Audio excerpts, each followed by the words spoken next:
এটি সেই ছাগল যেটি ১৫ লাখ টাকায় বিক্রি করে ক্রেতাসহ সামাজিক যোগাযোগ মাধ্যমে ছবি দিয়েছিল সাদেক এগ্রো। প্রশ্ন হচ্ছে, কুরবানির জন্য বিক্রি করা ছাগল ঈদ পেরিয়ে যাওয়ার পরও কিভাবে খামারে? জবাবে সেই তরুণ ক্রেতা ইফাদের বিরুদ্ধে প্রতারণার অভিযোগ আনলেন সাদেক এগ্রোর মালিক ইমরান আহমেদ। ও এমন কোন সেলিব্রিটি না যে ওকে দিয়ে আমি ছবি তুলে এলে আমার ছাগলটা অনেক ভাইরাল হয়ে যাবে।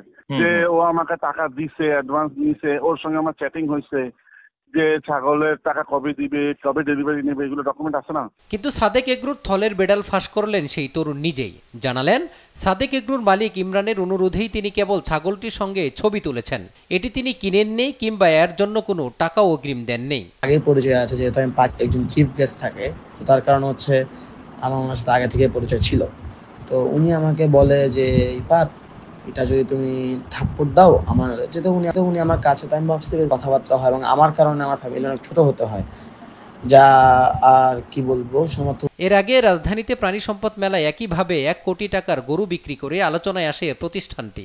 কেন গরুটির দাম ১ কোটি টাকা তার ব্যাখ্যা দিতে গিয়ে বংশ পরিচয়ের মতো উদ্ভট বিষয়ে অবতারণা করেন খামার কর্তৃপক্ষ।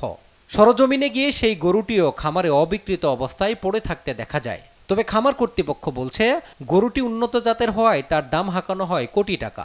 আমার এই জায়গায় এখন কিছু গরু আছে, দেখা গেল যে দেশি গরুর ভিতরে দেখা গেল 700 কেজি, 750 কেজি, 800 কেজি।